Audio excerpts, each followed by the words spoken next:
The sound of a baby's cry pierced through the midnight silence like a knife through silk. Dr. James Hartford stood in the doorway of his penthouse nursery, his designer shoes making no sound on the Italian marble floor. What he saw made his blood run cold. There on the hardwood floor beside his daughter's crib lay a woman curled around his 6-month-old baby girl. Both were fast asleep. A thin blanket barely covered them. The nanny, what was her name again? Sarah? No, Sophie. Sophie Chen was holding his daughter against her chest as if protecting her from the world itself. For 3 seconds, James felt something twist in his chest. Then rage replaced it. "What in God's name do you think you're doing?" His voice was ice and thunder combined. Sophie's eyes flew open. She didn't move the baby, only tightened her protective hold as consciousness returned. "Mr. Hartford, Get up now." He took 2 steps forward, hands clenched at his sides. "You're sleeping on the floor with my daughter like some kind of homeless person. This is unacceptable. This is." She wouldn't stop crying. Sophie's voice was quiet but firm as she carefully sat up, cradling baby Grace against her shoulder. "I tried everything. The crib, the rocker, the swing. She only calmed down when I held her close, so I stayed with her. I wasn't going to leave her alone and terrified." James stared at the woman before him. Her clothes were rumpled, her dark hair falling loose from its usual neat bun. There were dark circles under her eyes, but Grace, his perpetually crying, never-sleeping daughter, was peaceful, completely at ease. "You don't get to make that decision," he said, though his voice had lost some of its edge. "You're the help. You follow the sleep training protocol I hired that specialist to design. You don't coddle her. You don't." "I don't let Bobbies suffer when I can comfort them," Sophie interrupted, standing slowly. Grace stirred but didn't wake. "Your protocol says to let her cry it out, alone, in the dark, for up to an hour if necessary." "That's what the expert recommended." "The expert doesn't have to listen to her scream until she vomits. The expert doesn't see her little face turn purple from crying so hard. The expert gets paid and leaves." Sophie's eyes met his directly. "I stay, I hear everything, and tonight I chose to be human." If you're feeling the intensity of this moment, hit that subscribe button. You won't believe where this story goes next. Trust me, you'll want to stay until the end. The silence stretched between them. James opened his mouth, then closed it. He'd been about to fire her on the spot, but Grace was sleeping, actually sleeping. For the first time in weeks, his daughter looked peaceful instead of exhausted from endless crying. "Tomorrow," he said finally, "we discuss boundaries, professional boundaries. This ends now." Sophie nodded once. "Tomorrow." But tomorrow came with complications neither of them expected. The morning sun revealed what the night had hidden. Sophie had been working in the Hartford household for 6 weeks, ever since James's wife, Grace's mother, had died in a car accident 4 months after giving birth. Caroline Hartford had been everything Sophie wasn't: sophisticated, wealthy, connected. A pediatric surgeon who'd married another surgeon and created what everyone called the perfect life. Until a drunk driver ran a red light. Sophie had answered the nanny posting because she needed work. She'd been studying for her teaching credential when her student loans became overwhelming. The Hartford position paid 3 times what she could make anywhere else. Room and board included. It seemed like Providence. What the job posting hadn't mentioned was that James Hartford was drowning. He worked 16-hour days at the hospital, pioneering some new surgical technique that Sophie didn't fully understand. He came home after Grace was asleep and left before she woke. The house staff, 2 housekeepers and a part-time cook, whispered that he couldn't bear to look at his daughter because she had Caroline's eyes. Sophie learned Grace's patterns within a week. The baby was sensitive, easily overwhelmed by the cavernous penthouse with its cold surfaces and emptiness. She cried because she was lonely, because the world was too big and too quiet, and the person who was supposed to love her most was never there. So Sophie stayed. She held Grace during naps. She sang to her in Mandarin, songs her own grandmother had taught her. She wore the baby in a carrier while doing laundry, while eating meals, while reading textbooks she'd eventually have to return to. And slowly, Grace began to trust that someone would answer when she called. Until last night, when the crying had been so desperate that Sophie had broken every rule just to give the baby peace. Now, standing in the kitchen at 6 a.m., Sophie poured coffee and tried to steady herself for the conversation ahead. Through the window, she could see the Chicago skyline beginning to glow with dawn light. Somewhere in this city were people who would kill for her job, people who would follow every protocol without question. Maybe she should let them have it. About last night. Sophie turned. James stood in the doorway, still wearing yesterday's suit pants and an undershirt. His dark hair stood up in several directions. He looked for once like a normal human instead of a marble statue in a suit. "I know what you're going to say," Sophie began. "Do you?" He moved to the coffee maker, poured a cup, and leaned against the counter. "Because I'm not entirely sure I know what I'm going to say." Sophie waited. "I listened to the baby monitor recordings," James said quietly. "From the past 3 weeks, every night, I heard how long she cries, how you try everything, how you talk to her." He paused. "How you apologize to her, on my behalf." Sophie's cheeks flushed. She'd thought he never reviewed those recordings. "You tell her that her daddy loves her but doesn't know how to show it yet, that he's scared, that grief makes people do strange things." James's voice cracked slightly. "You tell her she's perfect and worthy of love and that someday I'll realize what I'm missing."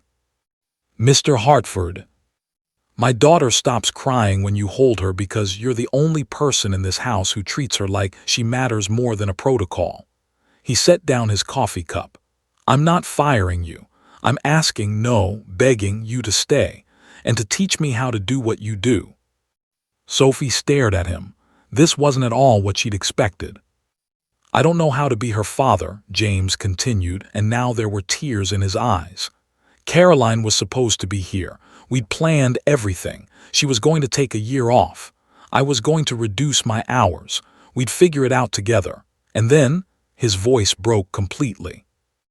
"And then she was gone," Sophie finished softly. James nodded, unable to speak. Sophie moved around the kitchen island slowly, giving him space to refuse, but he didn't. She stopped a few feet away and said, "Mr. Hartford, James, your daughter doesn't need perfect. She needs present. She needs you to show up even if you're scared, especially if you're scared." "What if I do it wrong?" "Then you do it wrong and try again tomorrow. That's what parenting is. That's what love is." James wiped his eyes roughly. "Will you help me?" "I'm already helping you, but from now on you're helping too, starting today." What started that morning became a routine. James began coming home at 6 p.m. instead of 10 p.m. He sat with Sophie during Grace's bedtime routine, learning the songs, the gentle bouncing, the specific way to hold her so she felt secure. At first, Grace would cry when James took her. His movements were too stiff, too uncertain, but Sophie stayed close, coaching him through it. "Support her head more, there. Now rock side to side." Bobbies find that motion soothing because it mimics being in the womb. "Yes, like that, see. She's calming down already." Week by week, Grace learned that her father's arms were safe too. That his deep voice saying, "Daddy's here, sweetheart," meant comfort was coming. That the world had 2 people in it who would answer her cries. And somewhere in those weeks, between midnight feedings and baby giggles, and the triumph of Grace finally sleeping through the night, something shifted between Sophie and James. It started small. James asking Sophie's opinion on something beyond childcare. Sophie staying to talk after Grace was asleep instead of retreating to her room. Shared meals. Shared laughter when Grace did something unexpectedly hilarious. Shared exhaustion and coffee at 3 a.m. when teething made sleep impossible. "I never thanked you properly," James said one evening. They were sitting on the living room floor, Grace between them, playing with soft blocks. for that night, for choosing to comfort my daughter when I'd been too blind to see she needed it. Sophie smiled. You're doing the work now, that's the thank you. It's more than that, James hesitated. You gave me my daughter back. You gave me a reason to come home. I'd been existing, not living, moving through the world like a ghost. And you, he stopped, seemed to reconsider his words. I what? Sophie asked quietly. You made me remember that life continues, that love continues, that Caroline would want Grace to be happy, even if she couldn't be here to make it happen. James looked at Sophie with an intensity that made her breath catch. Thank you for being brave enough to break the rules when the rules were wrong. Later that night, after Grace was asleep and Sophie was reading in her room, there was a knock on her door. Come in. James entered, looking uncharacteristically nervous. I have a proposition for you. I'd like to make you Grace's permanent guardian, not just a nanny, a legal co-parent if something happens to me. I've already spoken with my attorney. You'd have full decision-making power regarding her care, education, everything. Sophie's book fell from her hands. James, that's enormous. Are you sure? I've never been more sure of anything. You love her. Not because I pay you to, but because of who you are. Grace deserves to have that security. She deserves to know that no matter what happens, someone who truly cares for her will be there. I don't know what to say. Say yes, please. Sophie stood, crossed to where James waited and extended her hand. Yes. Instead of shaking it, James pulled her into a hug. And for the first time since Caroline's death, he let himself fully break down. Sophie held him as he grieved, not just for his wife, but for all the time he'd lost with his daughter, for the fear that had paralyzed him, for the loneliness that had nearly destroyed them all. When he finally pulled back, Sophie saw something new in his eyes, not just gratitude, something deeper, something that terrified and thrilled her in equal measure. This is a terrible idea, she whispered. What is? Us, whatever this is becoming. James cupped her face gently. I know, my wife just died. You work for me. Everything about this is inappropriate timing and crossed boundaries and potential disaster. So we should stop. We should, he agreed. But I don't want to. Tell me to walk away, Sophie, and I will. Tell me this is just gratitude or convenience or grief, and I'll believe you. But don't lie to me. Don't lie to yourself. Sophie closed her eyes. Every rational part of her brain screamed that this was wrong, too fast, too complicated, but her heart, her stubborn, foolish heart, knew better. I'm not lying, she said. I haven't been able to lie to you since the night I broke your protocols and chose love over rules. When James kissed her, it felt like coming home and falling off a cliff simultaneously. It felt like every right choice and every terrible mistake. It felt like the beginning of something that would either save them or destroy them completely. Only time would tell which one. 3 months passed like a dream wrapped in sunshine and baby laughter. Grace celebrated her first birthday with a small gathering. Just James, Sophie, the household staff, and a few of James's colleagues from the hospital. The baby smashed cake into her face with pure delight, while Sophie and James exchanged looks of shared joy that spoke volumes neither could yet say aloud. They hadn't told anyone about the shift in their relationship. Officially, Sophie was still the nanny. Unofficially, she'd moved into the master bedroom 6 weeks ago. They were careful around the staff, professional during the day. But at night, after Grace slept, they'd sit on the balcony and talk for hours about everything and nothing. Sophie's dreams of teaching, James's latest surgical breakthrough, their shared love of terrible science fiction movies, their fears about parenting. I never thought I could feel this again, James said one evening, his arm around Sophie's shoulders as they watched the city lights. Happy, complete, like the future is something to anticipate instead of endure. Sophie leaned into him. Grace brought us together. Grace introduced us, but you taught me how to be human again. It should have been perfect, but perfect never lasts. The first crack appeared when James's mother called. Patricia Hartford was a formidable woman. Old money, old expectations, old grief. She'd been traveling through Europe when Caroline died and had extended her trip, unable to face her son's pain. Now she was returning. "She wants to meet you," James told Sophie, tension clear in his voice. "She's flying in next week." "That's good, right? She should know her granddaughter." "She should, but she's going to have opinions about everything. About how I'm raising Grace, about the staff, he paused, about us." "You haven't told her." "I haven't told anyone. Not because I'm ashamed," he added quickly, seeing Sophie's expression shift. "Because the world isn't kind to people in our situation. A wealthy widower and his children's nanny. The tabloids would have a field day. My mother would call it inappropriate. Hospital gossip would be brutal." Sophie pulled away slightly. "Are you saying we should hide?" "I'm saying we should be strategic. Let her meet you as Grace's nanny first. Let her see how good you are with her granddaughter. Then, gradually, we can." "Gradually introduce the idea that you're sleeping with the help." Sophie stood up. "James, I'm not some secret you keep tucked away until it's convenient." "That's not what I meant." "Then what did you mean?" James ran a hand through his hair. "I mean that my mother is judgmental and cruel when she wants to be. I mean that Caroline was her golden daughter-in-law, and replacing her with anyone, let alone someone without the right pedigree, will cause problems. I'm trying to protect you." "I don't need protection, I need honesty." Sophie wrapped her arms around herself. "If you're ashamed of us, tell me now." "I'm not ashamed, I'm scared." James stood too, reaching for her. "I'm scared that the world will take this away, that my mother will say poisonous things, that you'll realize I come with too much baggage. I'm scared of losing you the way I lost Caroline." Sophie's anger softened. "James, look at me. I'm not Caroline, I'm not going anywhere, but I won't be hidden like something shameful."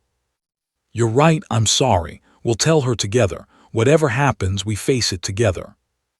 They sealed the promise with a kiss, neither knowing that storms don't announce themselves before striking. Patricia Hartford arrived in a black car that cost more than most people's houses. She was 70 but looked 50, her silver hair cut in a razor-sharp bob, her designer suit probably worth Sophie's entire year's salary. Grace took one look at her grandmother and burst into tears. "She's not usually like this with strangers," James said apologetically, trying to soothe his wailing daughter. "I'm not a stranger, I'm her grandmother." Patricia's voice could have cut glass. "Though I suppose she wouldn't recognize me, given how long certain people kept me away." "Mom, where's the nanny? I was told you'd hired someone competent." Sophie stepped forward from where she'd been waiting in the hallway. "Mrs. Hartford, I'm Sophie Chen. It's a pleasure to meet you." Patricia's gaze swept over Sophie with the precision of a surgical laser. Sophie felt every detail being catalogued and judged: her simple dress, her practical flats, her clear lack of pedigree. The older woman's expression never changed, but Sophie sensed the verdict: insufficient. "How long have you been working for my son?" 9 months. "And your qualifications?" "I have a bachelor's degree in early childhood education, and I'm working toward my teaching credential. I've specialized training in infant development and child psychology." "How nice." Patricia's tone suggested it was anything but. "And where did you work before this position?" Sophie kept her voice level. "I was completing my education. This is my first professional childcare position." "I see, so my granddaughter is essentially your training ground." Patricia turned to James. "We need to discuss this, privately." What followed was 2 hours of heated conversation behind James's study door. Sophie couldn't hear the words, but the tone was clear. Patricia disapproved, strongly. When James finally emerged, he looked exhausted. His mother swept past Sophie without a word and disappeared into the guest suite. "That bad?" Sophie asked quietly. James pulled her close. She thinks I'm moving on too quickly from Caroline. She thinks I'm making poor decisions out of grief. She thinks," he stopped. "She thinks I'm taking advantage of you." Something like that. Sophie pulled back. "And what do you think?" "I think my mother hasn't been here. She doesn't know how hard these months have been or how you saved us both. She doesn't get a vote in our lives." If this story is keeping you on the edge, drop a comment below. Let us know, are you Team Sophie or Team Patricia? And don't forget to like this video. This next chapter is going to shock you. But Patricia Hartford didn't need a vote to cause damage. Over the following days, she undermined Sophie at every turn. She insisted on new nanny protocols. She questioned Sophie's methods. She made pointed comments about proper boundaries and suitable influences on her granddaughter. "You let her play with kitchen utensils. How unhygienic." She should be speaking more words by now. Perhaps she needs a speech specialist. "This food is too bland. Children need to develop sophisticated palates early." Sophie bore it all with grace, but James could see the toll it was taking. His daughter was confused by the new regime. Sophie was retreating back into her professional shell, and he was caught between the two most important women in his life. Unable to please either. The breaking point came during what should have been a simple family dinner. Patricia had insisted on preparing the meal herself, since the staff clearly doesn't know proper nutrition. She'd made elaborate dishes that Grace refused to eat, resulting in a tantrum. When Sophie tried to offer the baby her usual favorites, Patricia intervened. "She needs to learn that crying doesn't get her what she wants." "She's 14 months old," Sophie said carefully. "She's not manipulating anyone. She's hungry and confused. And you're indulging her. This is exactly what I've been trying to tell James. Children need structure, not coddling." "Mrs. Hartford, with respect, I've been caring for Grace since she was 6 months old. I know her patterns, her needs." "You've been employed for 9 months. I raised 3 children successfully. I think I know better than a nanny barely out of school herself." The room fell silent except for Grace's crying. James set down his fork. "Mom, that's enough." "James, really?" "No, you've been here 5 days and you've done nothing but criticize and undermine. Sophie knows Grace better than anyone. She's kept our daughter happy and healthy and loved while I was falling apart. You don't get to come in here and tear that down." Patricia's eyes narrowed. "Our daughter, that's an interesting choice of words." "What?" "Don't think I haven't noticed. The way you look at her. The way she acts like she belongs here. This girl is your employee, James, not your wife." "This girl has a name," Sophie said quietly, standing up. "And you're right, Mrs. Hartford. I'm not your daughter-in-law. I'm not from your world.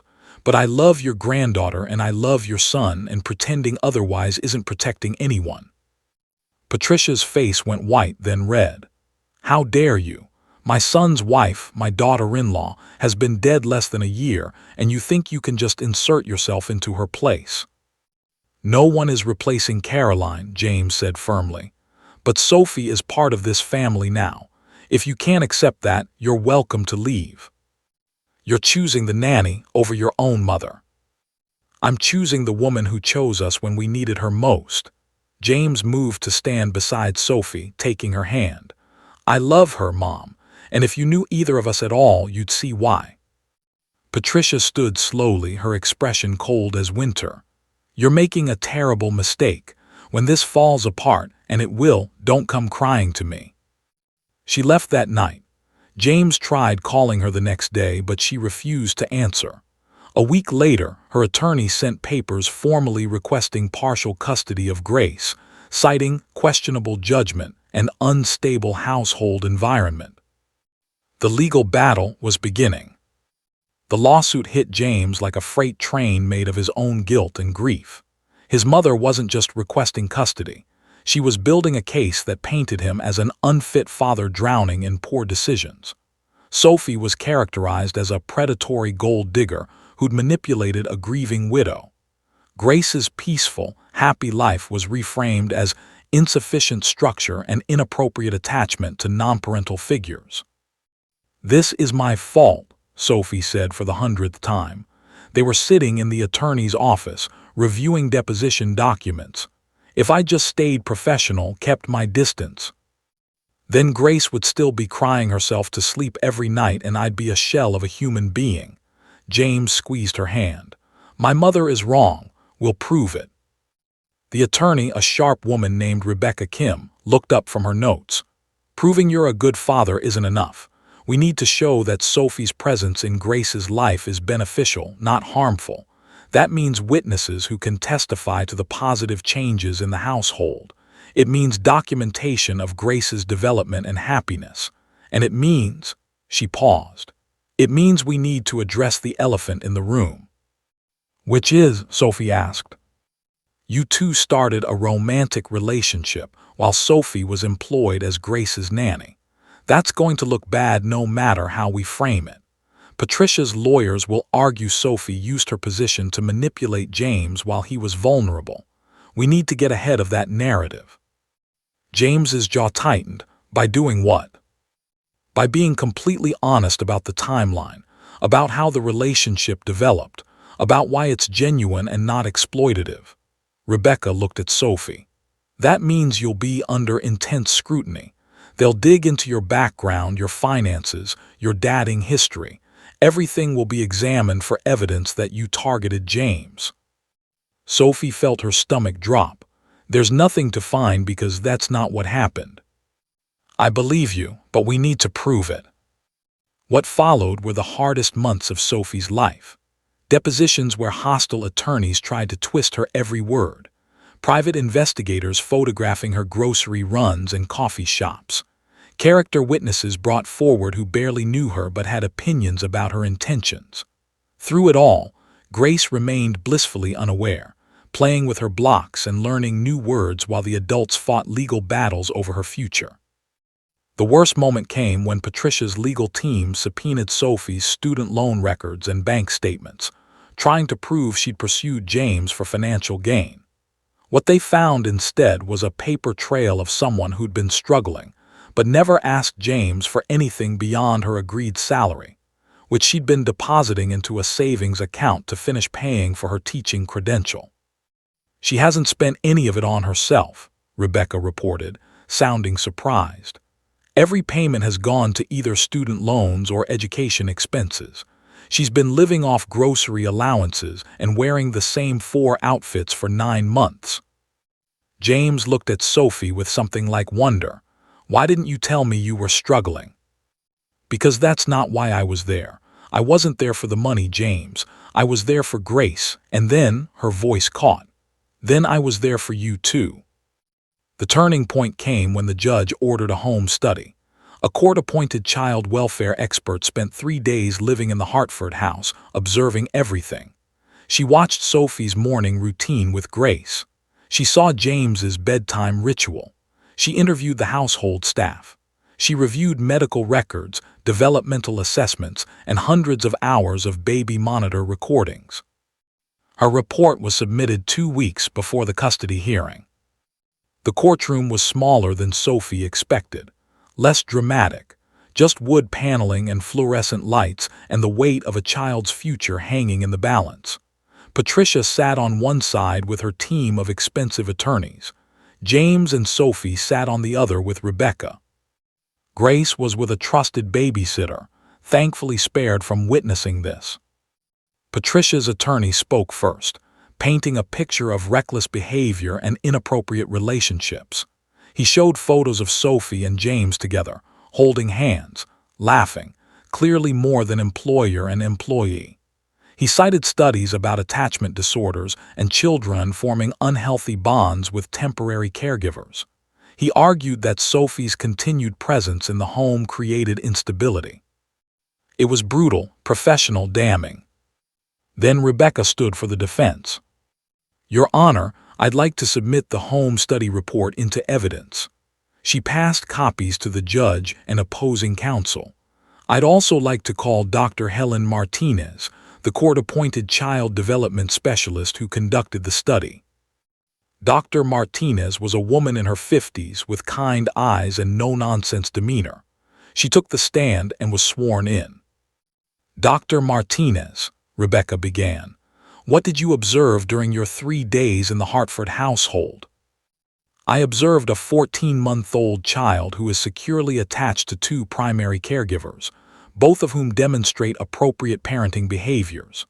The child shows no signs of distress, confusion, or developmental delay. In fact, Grace Hartford is advanced in several areas: language development, social responsiveness, and emotional regulation." "And who were those 2 primary caregivers?" "James Hartford and Sophie Chen." "In your professional opinion, what would be the impact of removing Ms. Chen from Grace's life?" Dr. Martinez didn't hesitate. "It would be traumatic. Grace has formed a secure attachment to Ms. Chen that rivals her attachment to her father. Removing that figure suddenly would likely result in regression, anxiety, and potential long-term attachment issues." Patricia's attorney stood. "Objection. This witness is essentially saying the child has formed an unhealthy codependence with a hired employee." "Actually," Dr. Martinez said calmly, "I'm saying the opposite. Grace has formed healthy, secure attachments to 2 stable adult figures. That's ideal child development. The fact that one of those figures was initially hired as a nanny is irrelevant to the quality of care and emotional security she provides." Rebecca smiled. "Dr. Martinez, you also reviewed Ms. Chen's background. Did you find any evidence of exploitation or manipulation?" "None whatsoever. Ms. Chen's financial records show someone living well below her means. Her educational background demonstrates a genuine interest in child development that predates her employment with the Hartfords. Multiple witnesses, including hospital staff and household employees, testified that Ms. Chen's primary concern has always been Grace's well-being, even when it complicated her own life." "What about the relationship between Ms. Chen and Mr. Hartford?" "What about it? 2 adults who spent significant time together while caring for a child developed feelings for each other. That's not exploitation. That's human nature." Patricia's face was stone. The final blow came when Rebecca called James to the stand. "Mr. Hartford, when did you realize you had feelings for Ms. Chen?" James looked directly at his mother as he answered. "The night I found her sleeping on the floor with my daughter. I realized that someone I barely knew was willing to sacrifice her own comfort to give my child peace. That level of selflessness isn't something you can fake or manipulate. It's who Sophie is." "Did she ever ask you for money, gifts, or special treatment?" "Never. In fact, she fought me on salary increases. Said she didn't need them because I was already providing room and board." "When did your relationship become romantic?" 3 months after Caroline's death, and it wasn't Sophie who initiated it, it was me. I was the one who couldn't stop thinking about her. I was the one who crossed professional boundaries." James's voice broke slightly. "If anyone manipulated anyone, I manipulated her. I made her feel like she couldn't say no because I was her employer. I'm the one who should be questioned here, not her." Sophie's eyes filled with tears. "Mr. Hartford," Rebecca said gently, "do you love Ms. Chen?" "Yes, but more importantly, Grace loves her. And Grace deserves to have all the people who love her in her life, not just the ones who fit someone else's definition of appropriate." After 2 more days of testimony, the judge called for closing arguments. Patricia's attorney made one final plea about tradition and propriety, and the importance of biological family bonds. Then Rebecca stood. "Your Honor, this case isn't really about custody. It's about control. Mrs. Patricia Hartford is a woman who lost her daughter-in-law and couldn't face her son's grief. Instead of supporting him, she fled to Europe.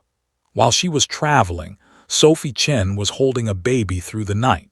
She was teaching a broken man how to be a father again.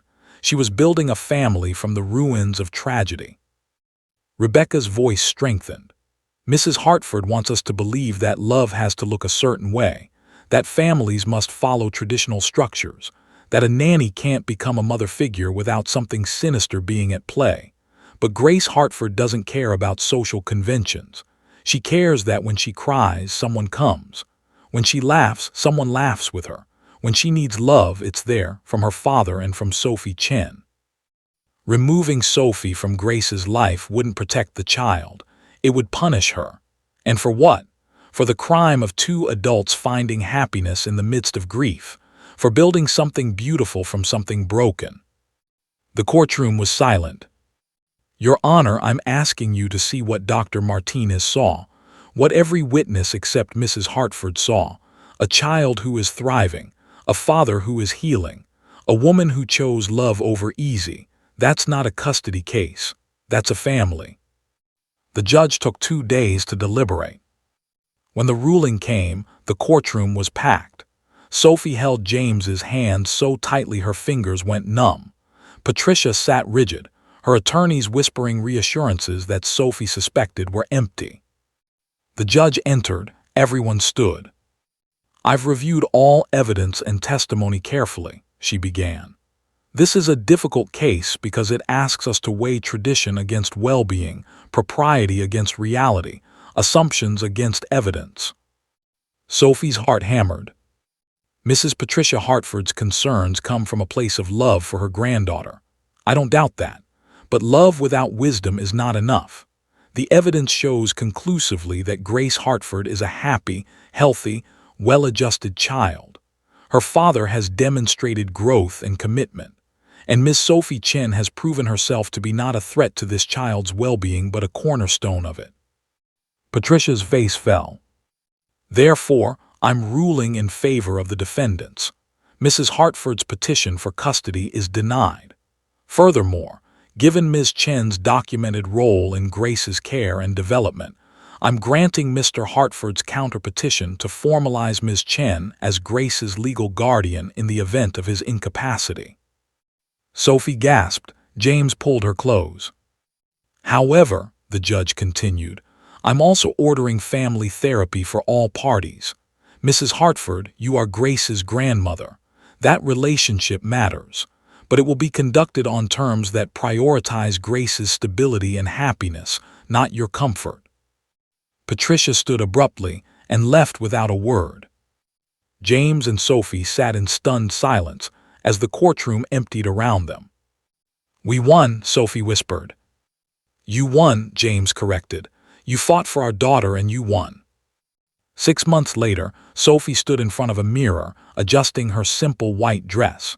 It had cost less than Patricia's shoes probably did, but Sophie loved it. Through the open door, she could hear Grace giggling as Rosa helped her into a flower girl dress. There was a knock. Can I come in? James's voice. You're not supposed to see me before the wedding. I'm not traditional. He entered anyway, looking devastatingly handsome in his suit. Besides, I wanted to give you this. He handed her a small box. Inside was a necklace, a simple gold chain with 3 small pendants. The first was engraved with Caroline, the second with Sophie, the third with Grace. I don't want you to replace Caroline, James said softly. I want you to know that there's room in our family for all of us. For the woman I lost, and the woman I found, and the daughter we're raising together. Sophie's eyes filled with tears. It's perfect. So are you. And I'm sorry it took almost losing you to realize that I've been afraid of defending us, afraid of what people would think. But you taught me something important. What's that? That the people worth keeping in your life are the ones who show up, who stay, who choose love even when it's complicated. He kissed her forehead. Thank you for showing up, Sophie Chen, for Grace, for me, for us. The ceremony was small, just close friends and a few family members. Patricia hadn't responded to the invitation, though they'd sent one. Maybe someday she'd come around. Maybe she wouldn't. Either way, the family standing before the officiant was whole. When James slipped the ring on Sophie's finger, Grace clapped enthusiastically from Rosa's lap. When they kissed, the room erupted in cheers. And later, when Sophie danced with her new husband while their daughter slept peacefully nearby, she thought about that first night. The night she'd broken the rules and chosen to comfort. Crying baby, the night everything changed. "What are you thinking about?" James asked. "I'm thinking that sometimes the best things in life come from breaking protocols." Yeah, yeah. You just have to be brave enough to choose love when the world tells you to follow rules. James pulled her closer. "I'm glad you were brave." "Me too." And that's where we'll leave them. A family built not on tradition or expectation, but on courage and love. Because at the end of the day, the only rule that matters is showing up for the people you love, even when it's hard, especially when it's hard. If this story moved you, hit that like button, drop a comment about your thoughts, and subscribe for more powerful stories. Remember, real love doesn't follow scripts, it writes its own.